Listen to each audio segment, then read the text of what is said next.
சென்னை புதுப்பேட்டையில் குளம் போல் தேங்கிய மழைநீர் முழங்கால் அளவிற்கு தேங்கி நிற்பதால் பொதுமக்கள் கடும் அவதி அடைந்து வருகின்றனர். மழைநீரில் தத்தளித்தபடி வாகனங்களும் அங்கு ஊர்ந்து செல்கின்றன.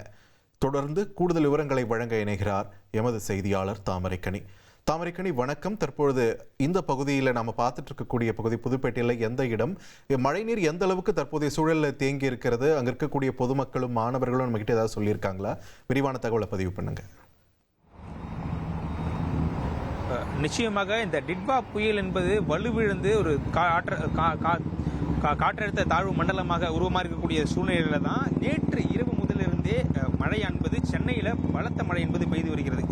குறிப்பாக சென்னையில் பல்வேறு இடங்களில் மழைநீரானது தேங்கியிருக்கக்கூடிய சூழ்நிலை ஏற்பட்டிருக்கு. இதனால தேங்கியிருக்கக்கூடிய இடத்திலையும் பொதுமக்கள் பெரும் பாதிப்பு ஏற்படுத்தி வருகிறார்கள். குறிப்பாக நாம் தற்பொழுது பார்த்து கொண்டிருக்கக்கூடிய பகுதி புதுப்பேட்டம் வேலாயுதம் தெரு. அதாவது புதுப்பேட்டக்கூடிய அந்த நீதிமன்றத்துக்கு எதிரே இருக்கக்கூடிய அந்த தெரு தான் இந்த வேலாயுதம் தெரு. இந்த பகுதியில் ஆயிரக்கணக்கான வீடுகள் இருக்கிறது. இந்த இன்றைய தினம் பள்ளி இருக்கின்றது என்பதால் இந்த மாலை நேரங்களில் பள்ளி முடிந்து இந்த சாலையை செல்லக்கூடியவர்களுக்கு பெரும் பாதிப்பு என்பது ஏற்பட்டிருக்கிறது. குறிப்பாக பள்ளி மாணவர்கள் மட்டுமில்லாமல் அதை அழைத்து செல்லக்கூடிய பெற்றோர்கள் இருசக்கர வாகனத்தில் வருவதற்கும் பெரும் சிரமம் என்பது ஏற்பட்டிருக்கிறது. அந்த காட்சியை தான் நம்ம தொடர்ந்து பார்த்து வருகிறோம். ஏனென்றால் இன்று காலை முதலே இந்த பகுதியில் மழைநீர் தேங்கி இருப்பதாகவும், இதுவரை மாநகராட்சி சார்பில் எந்த அதிகாரியும் இந்த பகுதியில் இந்த மழைநீர் தேங்கியிருக்கக்கூடிய மழைநீரை வடிகல் செய்வதற்கு எந்த ஒரு பணியிலும் ஈடுபடவில்லை என்று இந்த பகுதியில் கூடிய மக்கள் தொடர்ந்து குற்றச்சாட்டு முன்வைக்கிறாங்க. இது மட்டும் இல்லாமல் இந்த வேலாயத்தில் அது முதல் குறுக்கு சந்திலும் சரி, இரண்டாவது குறுக்கு சந்திரான கிட்டத்தட்ட 4 குறுக்கு சந்துகள் இந்த பகுதியில் இருக்கு. இந்த 4 குறுக்கு சந்திலுமே ஒரு அளவு கூட தண்ணீர் குறையாமல் காலை இருந்து தேங்கி நிற்கிறது. ஆனால் இதுவரை எந்த ஒரு மாநகராட்சி அதிகாரிகளும் வரவில்லை என்ற குற்றச்சாட்டுமே தொடர்ந்து அவங்க முன் வச்சிட்டு இருக்காங்க. அது மட்டும் இல்லாமல் பள்ளி கல்லூரி செல்லக்கூடிய மாணவர்களும் இந்த பகுதியில் நடந்து செல்வதற்கு பெரும் பாதிப்பு ஏற்பட்டிருக்கிறது.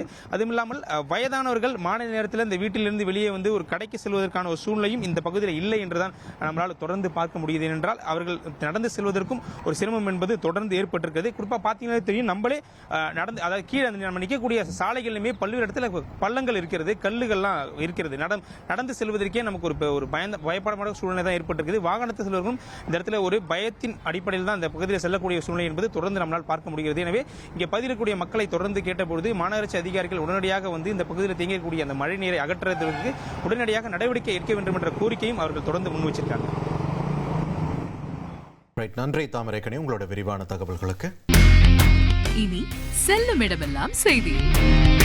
தந்தி டிவியின் வாட்ஸ்அப் சேனலை ஃபாலோ பண்ணினா செல்ல இருக்கும் இடமெல்லாம் செய்தி. இதோ QR கோட் இப்பவே ஸ்கேன் பண்ணுங்க, ஃபாலோ பண்ணுங்க.